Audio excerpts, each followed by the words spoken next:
Hello everyone, so today we are going to discuss about parties to negotiable instruments. ठीक है, because initially हमने discuss किया था about what are negotiable instruments, what are the types of negotiable instruments, be it bills of exchange और promissory note, cheques. अब उसमें कौन सी पार्टीज इन्वॉल्व होती हैं. The first party is drawer. Drawer means जो बिल ऑफ एक्सचेंज बनाता है, जिसने पैसे रिकवर करने हैं वो ही बिल बनाएगा कि he is going to write the state the amount. Fine. तो कि जितनी जितनी उसको अमाउंट चाहिए, so is going to make up a bill. That is drawer. और वो किसको देगा? वो ड्रॉई को देगा जिससे उसने पेमेंट रिसीव करनी है. ठीक है, जो उसको डायरेक्शन, एक बिल क्या है, एक ऑर्डर दे रहा है कि आपने इस पार्टी को पे करना है after a certain time period. तो जिसने पेमेंट करनी होती है वो ड्रॉई है, और ड्रॉअर इज जिसने बिल बनाया. अब जिसने बिल बनाया वो ड्रॉअर है. ठीक है, बट अगर ये भी हो सकता है कि इसी ने पैसे ना रिसीव करने हो. ठीक है, उसने किसी के बिहाफ पे बिल बनाया हो, तो जिसको एक्चुअली पेमेंट करनी होती है दैट इज़ पे. और जो बिल की एक्सेप्टेंस देता है, ठीक है ना, हमने ड्रॉई को दिया तो ड्रॉई बिल एक्सेप्ट करेगा ना. जनरली केसेस में ड्रॉई एक्सेप्टेंस देता है, but in any of the case अगर सपोज करो ड्रॉई है और वो अवेलेबल नहीं है, तो एक्सेप्टर उसके बिहाफ पे किसी और ने एक्सेप्टेंस दी तो वो एक्सेप्टर हो जाएगा. तो इनिशियल केसेस में ड्रॉअर और पेई can be the same person, mean जिसने बिल बनाया उसी ने पेमेंट रिसीव करनी हो. And ड्रॉई and acceptor can also be the same person, because जिसको डायरेक्शन मिली है उसी ने ही एक्सेप्ट किया हो. So this can be the same persons. Next is endorser. Endorser means when the holder सबसे पहले, अब हम इसको होल्डर को आगे भी डिटेल में पढ़ेंगे. होल्डर मीन्स जो पैसे रिसीव कर सकता है legally, he can receive the amount. Fine, he is capable of receiving the amount. जैसे ड्रॉअर है जिसको पैसा रिसीव करना है, या पे ही बोल सकते हैं. ठीक है, वो किसी और को इंस्ट्रूमेंट ट्रांसफर कर देता है. इसके लिए मैं एग्जांपल लेती हूँ. एक 3 पार्टीज ले रही हूँ मैं, ए, बी और सी. ए ने बिल बनाया बी के लिए कि पेमेंट कर देना. ठीक है, अब ए ने क्या किया, आगे बिल एंडोर्स कर दिया सी को. अब इसका मतलब बी किसको पे करेगा? B will be going to pay to C. ठीक है, बिकॉज ए ने कुछ पेमेंट सी को करनी थी और ए ने कुछ बी से रिसीव करना था, तो उसने आगे सी को दे दिया. सो दिस मीन्स बी अब किसको पे करेगा? अब वो किसको पे करेगा? सी को. तो यहाँ पे C will be the payee. Clear? So this is endorser and C is endorser also. और वो किसने एंडोर्स किया उसको? जिसने एंडोर्स करता है, ए ने एंडोर्स किया तो एंडोर्सर है. जिसको एंडोर्स हुआ है उसको बोलते हैं एंडोर्सी. यहाँ पे सी एंडोर्सी है और ए एंडोर्सर है. होल्डर मीन्स जो लीगली एंटिल्टेड होता है पैसा रिसीव करने के लिए, जो अमाउंट को रिकवर कर सकता है. अब या तो वो अगर ए ही पे ही है, ठीक है ना, अगर हमने बिल एंडोर्स ना किया होता तो ए होता holder, because he was legally entitled to receive the amount. But in case अगर ए ने बिल आगे सी को एंडोर्स कर दिया तो ये एंडोर्सी है, यही होल्डर होगा, because he is legally entitled to recover the amount. But ऐसा नहीं है कि हमने सी को बिल दिया था, ठीक है, और वो आगे कहीं गुम गया और किसी रैंडम पर्सन, कोई एक्स ने बिल उठा लिया. अब इस केस में जो एक्स है ना, वो होल्डर नहीं होगा, बिकॉज वो लीगली एंटिल्टेड नहीं था. ठीक है, वो तो उसने बिल कहीं उसको मिला और उसने उसको उठा लिया. सो means he has done in a bad faith. उसने उसको लीगली नहीं, उसने उसको चुरा के लिया, तो वो होल्डर नहीं होगा. ड्रॉई in case of need. ड्रॉई in case of need means कई बार क्या होता है कि जैसे now this person is like, उसने वहाँ पे उसका नेम मेंशन्ड है बिल पे. ठीक है, अगर जो एक्चुअल ड्रॉई है वो हम पेमेंट नहीं कर पाता, तो कौन पेमेंट करेगा? Drawee in case of need. So drawee in case of need is going to make up the payment. ये कब राइज होता है? जैसे हम बोले कि बिल है वो डिसऑनर नहीं होगा, क्योंकि एक पर्सन है उसने पे करना था बट उसने पे नहीं किया और फिर वो उसके बिहाफ पे किसी और ने पे किया. That is drawing case of need और उसका नेम वहाँ पे मेंशन था. ठीक है, it's same as a way of a ग्रेंटर.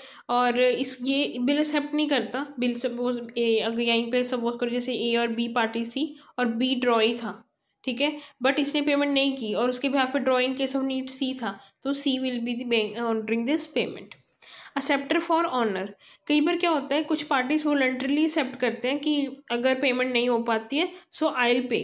ठीक है, so in that case that is acceptor for honour. Again वही बात है कि अगर बिल बी नहीं पे कर पाता, तो जो एक्सेप्टर फॉर ऑनर होगा वो पेमेंट कर देगा. और इससे जनरली क्या होता है, जो बिल डिसऑनर, मतलब बिल को पे नहीं कर पाने की चांसेस कम होते हैं, क्योंकि या तो ड्रॉइंग केस ऑफ नीड कर देगा जो उसका नाम मेंशन्ड है, या एक्सेप्टर फॉर ऑनर जो वॉलंटरली कह रहा है कि अगर ये पेमेंट नहीं करेगा तो I will pay on the behalf of drawee. So moving on is the parties to a promissory note, ये हम पहले भी पढ़ चुके हैं, ठीक है। इसमें पार्टीज कौन से होते हैं? मेकर, जो एक्चुअली जो प्रॉमिस करता है कि मैं बिल ये पे करूँगा। जैसे बिल ऑफ एक्सचेंज आया तो जब वो एक्सेप्टेंस देता है ना, तो वो एक नोट बना के देता है that yes I am going to pay within next 3 months और certain time period, that is maker, ठीक है। पेई मीन्स जिसको हम ये नोट बनाकर देते हैं, हमने जिसको पेमेंट करनी है, ठीक है। अब होल्डर मीन्स जिसके पास लीगली ये प्रोमिसरी नोट है, तो वो लीगली रिकवर कर सकता है अमाउंट, हमने उसको दे दिया, ठीक है। यहाँ से पेई है, पेई को हमने इंस्ट्रूमेंट प्रोमिसरी नोट दे दिया, ठीक है। So means he is legally entitled to receive money, और जो लीगली एंटिटल्ड होता है उसी को क्या बोलते हैं हम? होल्डर। अच्छा, पार्टीज टू अ चेक। अब चेक में कैसा होता है? एक होता है ड्रॉर और एक होता है ड्रॉई। ड्रॉर क्या होता है? जो एक्चुअली चेक बनाता है, ठीक है। जैसे हाँ, मैंने चेक बनाया pay to X, this is amount of money, ठीक है। अब वो चेक वो बैंक में जाएगा और बैंक पेमेंट करेगा, ठीक है। So that is the banker on whom the cheque is drawn, वो कौन हो जाएगा? ड्रॉई। जिसने चेक बनाया दैट इज अ ड्रॉर, ठीक है, और जो पेमेंट करेगा एक्चुअली दैट इज ड्रॉई। तो इसमें पार्टीज टू चेक में ड्रॉर और ड्रॉई होते हैं, ठीक है। सर्टन केसेस में अब देखा जाए तो पेयर, होल्डर और जो एंडोर्सर हमने टर्म्स पढ़ी है, यही सारी सेम एप्लीकेबल होंगी। But the most important we are going to read certain new topic which is holder and holder in due course. मैंने प्रीवियस वीडियो में एक टर्म कंप्लीट की थी, payment in due course. Payment in due course का मतलब क्या होता है कि जो आपको फेस पे दिख रहा था, आपके पास इंस्ट्रूमेंट आया और आपको वो इंस्ट्रूमेंट सही लगा और आपने उसको वैसे ही पे किया, मीन्स कंसिडरिंग कि सब कुछ सही है, कोई इसमें कोई डिफेक्ट नहीं था, कोई टाइटल का डिफेक्ट नहीं था, ठीक है, you have made the payment, fine. But there was certain mistake in that, जो ड्रॉर का नाम सही नहीं था, जो ड्रॉर अपने आप को दिखा रहा था वो एक्चुअली नहीं था, कोई भी केस हो सकता है, बट आपने उसकी पेमेंट कर दी in a good faith, that is payment in due course. ऐसे ही यहाँ पे एक होल्डर है और होल्डर इन ड्यू कोर्स है। अच्छा, होल्डर तो हमने पढ़ लिया, वो क्या होता है? He is legally entitled to receive the money. अगर मैं बिल ऑफ एक्सचेंज में बात करूँ तो लीगली एंटिटल्ड कौन होगा? ड्रॉर, या उसको पे ही बोल सकते हैं, ठीक है। अगर चेक एंडोर्स हो गया होगा तब लीगली एंटिटल्ड कौन होगा? एंडोर्स ही होगा, ठीक है। So this is legally entitled to receive the money. अब हम पढ़ेंगे holder in due course. Holder in due course को पढ़ने के लिए will go through one example and understand in a better way. अच्छा, ये एक एग्जाम्पल है, एक जॉय है, एक पर्सन, ठीक है, उसके पास इंस्ट्रूमेंट है, ठीक है, इंस्ट्रूमेंट उसके पास है, मतलब उसके पास पोजेशन है, ठीक है, ऑफ द इंस्ट्रूमेंट, और वो लीगली एंटिटल्ड है पैसे रिसीव करने के लिए। तो ये तो क्या हो गया? ही is a holder, so he is a holder, ठीक है।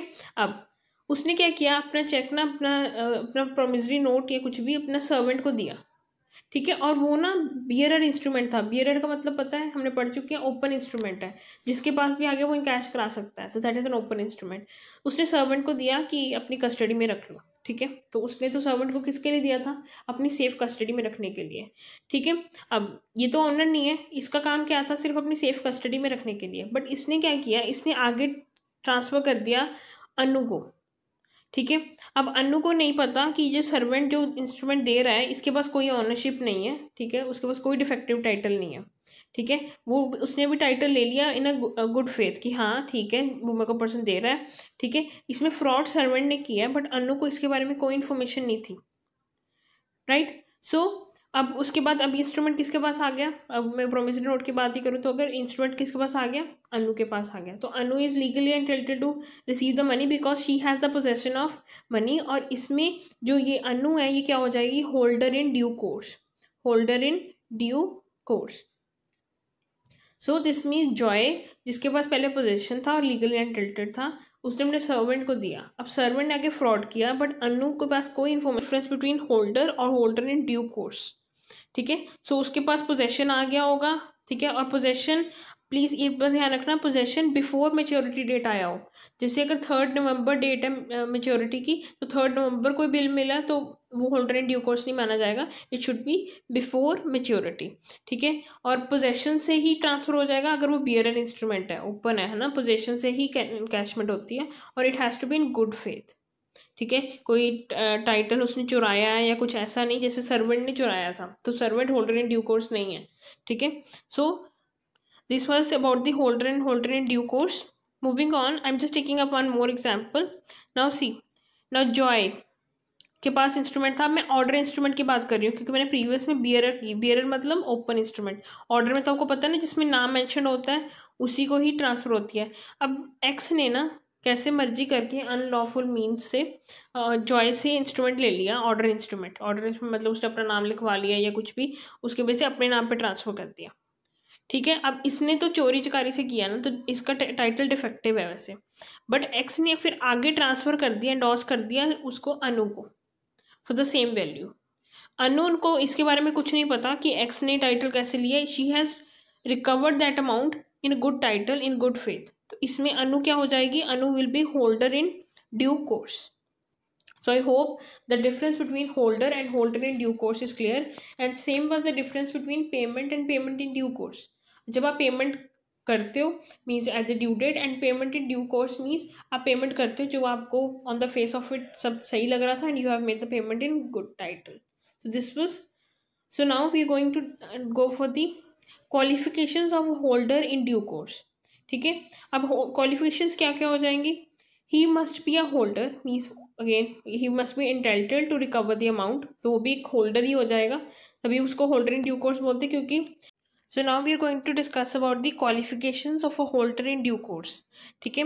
अब क्या क्या क्वालिफिकेशन है कि वो एक specific person holder in due course बन जाता है. ठीक है. Because he must be a holder. अब होल्डर मतलब अब सपोज करो जैसे हमने बात की कि अब एक जॉय पर्सन था. ठीक है. और एक जॉय था और एक एक्स था और एक अनु थी. ठीक है. I am writing G X and A. अब जॉय से एक्स ने बाय अनलॉफुल मीन से कुछ भी अमाउंट रिकवर कर ली. फाइन. अब उसके बाद अभी तो एक्स को हम नहीं बोलेंगे होल्डर बिकॉज उसने डिफेक्टिव से ही टाइटल एक्वायर किया. बट अब ए है. ठीक है ना. अब ए को कुछ अमाउंट पे करनी थी और वो अमाउंट उसने एक्स ने पे करनी थी. तो एक्स ने वो इंस्ट्रूमेंट किसको एंडोर्स कर दिया, ए को. तो ए यहाँ पे क्या हो जाएगा, holder in due course. Anu will be the holder in due course. तो he must be a holder. ठीक है. उसके पास लीगल टाइटल होना चाहिए पैसे रिसीव करने का, और वो भी कुछ कंसिडरेशन. मतलब ऐसे नहीं कि एक्स ने ए को गिफ्ट कर दिया, ऐसा कुछ नहीं. बट एक्स ने पेमेंट करनी थी ए को, तो उसने क्या किया, उसने इंस्ट्रूमेंट हैंड ओवर कर दिया इन बिसाइड्स ऑफ दी पेमेंट. मतलब कंसिडरेशन के बदले में दिया हो, कोई गिफ्ट की फॉर्म में. ठीक है. वो नहीं कंसिडर होगा. और and point to be noted is, अगर कोई डेट है गैम्बलिंग में, अब gambling is not a lawful consideration because consideration भी लॉफुल होनी चाहिए. कुछ गुड्स बेचे हैं या कुछ भी पेमेंट करनी थी, so it should be legally consideration. Then ये मैंने पॉइंट पहले भी डिस्कस किया कि होल्डर जो है नेगोशिएबल इंस्ट्रूमेंट का, वो before maturity means same due date पे ही अगर वो होल्डर बन रहा है, सो दैट वो won't be acceptable. It should be before the maturity he can become a holder in due course, और उसके सेम डेट पे he can't become a holder in due course. और जो नेगोशिएबल इंस्ट्रूमेंट है वो complete होना चाहिए. ठीक है. हमने पढ़ा था डिफरेंट टाइप्स में. Inchoate means incomplete instrument. कुछ भी चीज़ें जो उसमें इनकम्प्लीट है, कोई भी नेम नहीं है. ठीक है ना. फिक्टिशियस है या कुछ भी, एनी ऑफ द थिंग्स. ठीक है.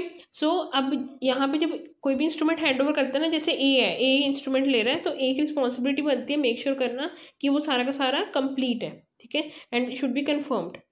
उसके बाद he must have become the holder in good faith. ठीक है. अब उसने चोरी चकारी से नहीं किया हो जैसे एक्स ने किया था, तभी x is holder in, is not a holder in due course. इसमें ए है जो होल्डर इन ड्यू कोर्स बन रहा है क्योंकि he has taken up the title in good faith. So these are the things for which becomes a qualification of a holder in due course. Fine. Okay, now what will be the privileges for a holder in due course? We are going to discuss with that. Now the presumption means basically next we are going to discuss about the privileges. In starting with privileges, one is the common assumption in privileges कि जो भी holders के पास privileges थी, एक common presumption है कि जो holders के पास प्रिविलेजेस थी वो सारी की सारी किसकी हो जाएंगी, होल्डर इन ड्यू कोर्स की. Next is holder against inchoate stamped instrument. सबसे पहले इनकोएट का मतलब क्या होता है, इनकम्प्लीट. ठीक है. अब अगर इनकम्प्लीट इंस्ट्रूमेंट है, ठीक है, जैसे अब उसमें अमाउंट नहीं मेंशन थी और कुछ भी ऐसी चीज़ें थी जो नहीं है बट वो स्टैम्प्ड है, सो उसमें अब जो होल्डर इन ड्यू कोर्स है वो उस, जैसे सपोज करो ब्लैंक चेक है, उसमें अमाउंट नहीं फिल्डअप थी, तो अब इसमें होल्डर इन इंस्ट्रूमेंट में होल्डर इन ड्यू कोर्स वाला जो पर्सन है वो इसको फिलअप कर सकता है. ठीक है, वो उसको कंप्लीट कर सकता है, बट वो उसको अमाउंट जो है, जो उतनी अमाउंट मतलब जितनी अमाउंट से उसके पास अथॉरिटी है उससे ज़्यादा की वो फिलअप नहीं कर सकता। ठीक है, सपोज करो दैट ए ने बी को इंस्ट्रूमेंट दिया फॉर कंसिडरेशन फॉर ₹3000, तो उसके पास अथॉरिटी कितने की थी, 3000 की, बट वो अमाउंट कंप्लीट नहीं थी, तो बी ने आगे सी को एंडोर्स कर दिया फॉर 5000। अब इसमें क्या हो जाएगा कि सी तो बी से 5000 की डिमांड कर सकता है क्योंकि उसने इंस्ट्रूमेंट्स को फिलअप करके दिया 5000, बट जब ए ने उसने बी से लिया और बी अब यहाँ पे होल्डर इन ड्यू कोर्स है, तो बी 3000 से ज़्यादा की डिमांड नहीं कर सकता बिकॉज उसके पास मैक्सिमम अथॉरिटी कितने की थी, 3000 रुपीज़ की। सो उसके पास एक तो वो फिलअप कर सकता है और फिलअप करके एंड मोर ओवर वो जितने के पास उसके पास अथॉरिटी है उससे ज़्यादा का फिलअप नहीं कर सकता क्योंकि उतना वो इन्फोर्स नहीं कर सकेगा, वो 3000 से ज़्यादा का इन्फोर्स नहीं कर सकता। Then liability of prior parties. अब इसको समझने के लिए we going to study the example. एक ए ड्रॉर था, उसने भी लाके बी को एंडोर्स किया, फिर सी को, फिर डी को, ठीक है, उसके बाद होल्डर इन ड्यू कोर्स को आ गया।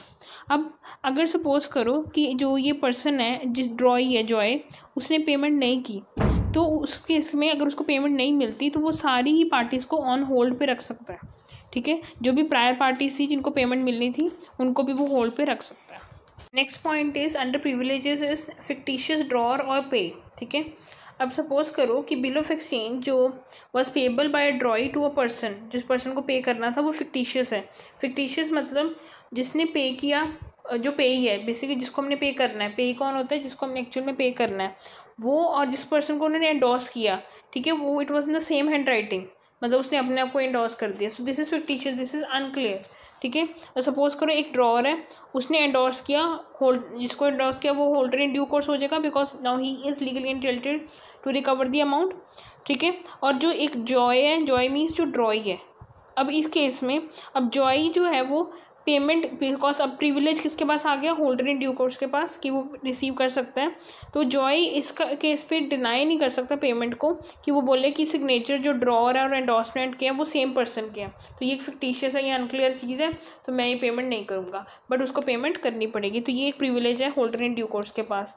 Then no effect of conditional delivery. अगर नेगोशिएबल इंस्ट्रूमेंट जब पहले ट्रांसफ़र हुआ था तो उसमें कंडीशन थी, ठीक है, और फिर वो इंस्ट्रूमेंट ट्रांसफ़र हो गया to other person that becomes an holder in due course, then हम उसकी बेस पे भी पेमेंट हम डिनाई नहीं कर सकते अनलेस वो कंडीशन सेटिस्फाई नहीं हुई हो। ठीक है, सो जब तक पेमेंट नहीं की जाएगी तब तक, जब तक वो कंडीशन सेटिस्फाई, तो कंडीशन के ऊपर कोई इफेक्ट नहीं होगा। अगर कोई भी कंडीशन सेटिस्फाइड थी, कुछ भी कोई पेमेंट के रिगार्डिंग हमने पहले से कोई कंडीशन लगाई हुई थी, वो condition will be applicable. Instrument cured all prior defects. अब प्रायर डिफेक्ट्स हमने पहले ही पढ़ लिया, जैसे कि एक पर्सन है जॉय, उसने अपने सर्वेंट को दिया, अब सर्वेंट ने डिफेक्ट के तौर से दूसरे अनु को दे दिया था, बट अनु ने तो ये टाइटल गुड टाइटल मीन्स उसने गुड फेथ में एक्वायर किए, तो इसमें उसके जो प्रायर जो डिफेक्ट्स थे, जैसे लॉस्ट हुआ था, ऑब्टेन्ड बाय फ्रॉड हुआ था, ठीक है, और ये सब जो प्रायर इफेक्ट्स हैं वो ख़त्म हो जाएंगे। ठीक है, दैट विल बी क्योर्ड। ठीक है, हम उसकी पेमेंट को डिनाई नहीं कर सकते। अब इसके लिए एग्जांपल है, जैसे वही एग्जांपल हमने A obtains an instrument from a theft. ठीक है, उसने थेफ्ट किया for value as a holder in due course. Once the holder in due course obtains the instrument, the defect in the title of the thief also gets cured. तो उसमें वो भी जैसे वो सेम एग्जाम्पल ही हम लिख सकते हैं, देखिए जॉय ने सर्वेंट को दिया, अब सर्वेंट ने आगे जब अनु को दे दिया तो जो उसमें डिफेक्ट था कि वो उसने उसका गलत इस्तेमाल किया, ठीक है, वो सब क्योर हो जाएगा। सो ऑल प्रायर डिफेक्ट्स जो लॉस्ट, फ्रॉड ना, ये सब क्योर हो जाएंगे। Estoppel against denying original validity of the instrument. Another privilege जो होल्डर इन ड्यू कोर्स के पास है, that is no maker of promissory note, या बिल ऑफ एक्सचेंज के केस में ड्रॉर की बात करें, या चेक या एक्सेप्टर की। ठीक है, उसके बाद last point under privileges is that estoppel against denying original validity of instrument. मतलब पेमेंट हम कोई डिनाई कर रहा है, वो कह रहा है कि ओरिजिनल ड्रॉन जो था, जैसे जो बिल ऑफ एक्सचेंज बनाया गया था, या चेक है या प्रोमिसरी नोट है, वो वैलिड नहीं था, तो हम उसके बेस पे हम पेमेंट नहीं कर रहे हैं या कुछ भी, हम ऐसे कोई भी नहीं हमारे पास वैलिड होगी, कोई भी आपके ऐसी प्ली की वो पेमेंट वैलिड नहीं है। ठीक है, तो इसमें क्या केसेस हैं कि अगर होल्डर इन ड्यू के पास कोर्स के पास प्रिविलेजेस हैं, उससे क्या होगा, उस जो भी कोई प्रायर अगर कोई हम बोले डिफेक्ट है, ठीक है, या ओरिजिनल वैलिड नहीं था, ये सब कोई प्ली मानी नहीं जाएगी। हाँ, कंडीशनल वैलिड डिलीवरी के ऊपर कोई अफेक्ट नहीं आएगा, वो वैसे की वैसे ही वैलिड रहेगी। Next we are going to discuss is the distinction between holder and due course. अब समझ तो आ गया होगा कि होल्डर मीन्स जो लीगली पहले उसके पास इंस्ट्रूमेंट था, he was legally entitled to recover the amount, he had the possession of the instrument. अब holder in due course means जिसके पास वो पोजेशन आ जाता है and he takes the title in good faith. उसको नहीं पता कि वो डिफेक्ट के थ्रू या कुछ भी, बट उसने वो टाइटल एक्वायर किया एंड गुड फेथ में, तो ही becomes N holder in due course. Consideration means a person जिसने होल्डर इन ड्यू कोर्स बन जाता है, उसको ये चीज़ शो करनी होती है कि उसने कंसिडरेशन पे लिया है, कुछ वैल्यू के रिटर्न में लिया है, नॉट एज अ गिफ्ट और समथिंग, ठीक है। बट होल्डर के केस में ऐसा नहीं होता। Then title, regarding title there is a provision कि अब होल्डर ऑफ एन इंस्ट्रूमेंट के पास टाइटल आ जाएगा, बट अगर उसने टाइटल डिफेक्ट से किया होगा, जैसे सर्वेंट था, उसने जॉय से इंस्ट्रूमेंट लिया था बट वो उसको सेफ कस्टडी में रखने को कहा था, बट उसने अगर उसका यूज़ किया तो that he is defective, he is not a holder. But अब अनु ने जब सर्वेंट से लिया तो उसका जो प्रायर जो डिफेक्ट्स थे, मतलब उसने सर्वेंट ने पहले चोरी से लिया था, तो वो सब कुछ क्योर हो जाएगा, उसमें कोई भी ऐसा डिफेक्ट नहीं रहेगा।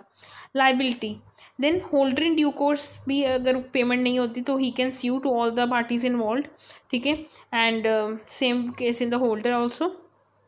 देन मेच्योरिटी, अब होल्डर इन ड्यू कोर्स तभी होगा जब उसने एक्वायर किया होगा before the due date, but in the case of holder it is not applicable. अगर वो आफ्टर ड्यू भी एक्वायर करता है then also he become is an holder only. Capacity of parties to negotiate. Next we are going to discuss with the capacity of the parties to negotiable instrument. Parties कौन सी involve हो सकती है negotiable instrument में, because then only we can bound them कि अगर कुछ title में कोई डिफेक्ट आता है कुछ भी तो उनको हम स्यू कर सकते हैं, because only competent parties can enter into contract. So first and foremost talking about is minor. Minor वैसे he can't enter into a contract because he is now incompetent to enter into a contract, ठीक है। Minor अगर check draw करता है provided कि उसके पास funds होने चाहिए बैंक्स में, ठीक है। सो अगर एक इंस्ट्रूमेंट है जो मेजर और माइनर दोनों ने बनाया होगा तो उस केस में सिर्फ मेजर ही लाइबल होगा, माइनर लाइबल नहीं होगा। Then next is insolvent. Insolvent is also not competent to enter into contract, but अगर किसी केस में एक वो उसने पे करना है to the holder of a due course, तो holder of a due course उससे रिकवर नहीं कर सकता, बाकी सबसे रिकवर कर सकता but not from the insolvent. Persons of unsound mind, अगर कोई person is of unsound mind, ठीक है, ही इज अ ड्रंकर्ड और is a lunatic person, so again like minor he is not competent to enter into a contract. Partners, आपको पता है partnership के लिए गवर्निंग लॉ होता है partnership act. So this means partnership act, trading firm, अगर trading firm है उसमें पार्टनर्स के पास अथॉरिटी है कि वो कॉन्ट्रैक्ट में एंटर कर सकते हैं एंड नेगोशिएबल इंस्ट्रूमेंट्स बना सकते हैं, ड्रॉ कर सकते हैं, एंडोर्स कर सकते हैं, और उसमें उनके बाकी के सारे पार्टनर्स भी लायबल होंगे। बट ये सिर्फ ट्रेडिंग फर्म में, नॉन ट्रेडिंग फर्म में ये अप्लाई नहीं करता। हिंदू जॉइंट फैमिली में जो बेसिकली करता और जो मैनेजर होता है हिंदू जॉइंट फैमिली का जो हेड होता है, उसी के पास ही अथॉरिटी है कि he can make up those instruments and he can endorse, negotiate और एनीथिंग। तो उसके पास एक एम्प्लॉयड अथॉरिटी होती है और जो बाइंड करती है बाकी सारे मेंबर्स ऑफ जॉइंट फैमिली को भी। Corporation, next point is regarding corporation, ठीक है। कॉरपोरेशन में कि नेगोशिएबल इंस्ट्रूमेंट्स की लाइबिलिटी तभी ड्राइव होती है अगर उसके मेमोरेंडम में लिखा होगा, ठीक है। अगर कॉरपोरेशन अपनी पावर्स को एक्सीड करती है, मतलब उसके मेमोरेंडम में जो लिखा हुआ था, जो बाइंड किया हुआ था, और वो उससे एक्सीड करती है तो वो कॉन्ट्रैक्ट वॉइड हो जाएगा। Then next one is agent. अब एजेंट के पास अथॉरिटी कैसे आती है? उसके प्रिंसिपल से कि वो नेगोशिएबल इंस्ट्रूमेंट्स बना सकता है, या एंडोर्स कर सकता है, या एक्सेप्ट कर सकता है, ठीक है। सो वो उसके पास उसकी अथॉरिटी सिर्फ उसके प्रिंसिपल के थ्रू ही आती है and he can't exceed that liability. Then legal representative, again a legal representative means अगर कोई पर्सन डेथ हो गई है तो उसका जो लीगल हायर होता है, ठीक है, वो बिल ऑफ एक्सचेंज या चेक या कुछ भी बना सकता है and he is liable and personally there on unless he express limit his liability. अगर उसने लाइबिलिटी को लिमिट किया होगा, सपोज करो कि उसकी एक पर्सन की डेथ हो गई है तो उसको उसके एसेट्स रिसीव हुए हैं, तो वो उतने एसेट्स तक की उसकी लाइबिलिटी मीट करेगा, उसके बियॉन्ड उसकी लाइबिलिटी मीट नहीं करेगा। Liability of parties to negotiable instrument. Now what are the liability involved to the parties? अब सबसे पहले होता है drawer.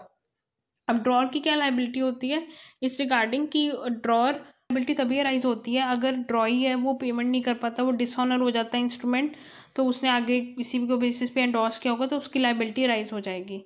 Liability of drawee of a cheque. अब ड्रॉई ऑफ अ चेक के अगर हम बात करें, ड्रॉर और ड्रॉई का चेक के केस में बात करें, ड्रॉर कौन होता है? जिसने चेक बनाया और वो अपनी बैंक को एक नोटिस देता है, डायरेक्शन देता है कि इस पर्सन को पे करना है। सो इसमें ड्रॉई होता है जो बैंक, और बैंक की रिस्पॉन्सिबिलिटी बनती है कि वो उनको पे करे, बट अनलेस एंड अनटिल ऐसा भी हो सकता है कि कोई उसमें पेमेंट नहीं है, ठीक है, सफिशिएंट पेमेंट नहीं है, उस केस में के अलावा he must make the payment, ठीक है। अगर कोई वो पेमेंट नहीं करता तो उसको कंपेंसेट करेगा, बिकॉज ड्रॉअर को कोई भी अगर इसके पे कोई लॉस हुआ है कि बैंक ने टाइमली पेमेंट नहीं की, so bank is going to compensate. Liability of maker of note और एक्सेप्टर ऑफ अ बिल, ठीक है। सो जो maker of a promissory note होता है उसको पे करना होता है instrument at maturity, because he has given a promise that he is going to pay, and he is basically a debtor, और उसकी लाइबिलिटी प्राइमरी है, और means he has to pay on the due date. So as soon as वो अपने acceptance दे देता है, sign कर देता है, ही becomes liable for paying that instrument. उसमें उसकी लाइबिलिटी होती है that he has to pay and he can not deny. Liability of endorser, endorser कौन होता है? जो आगे बिल किसी और को एंडोर्स कर देता है, ठीक है।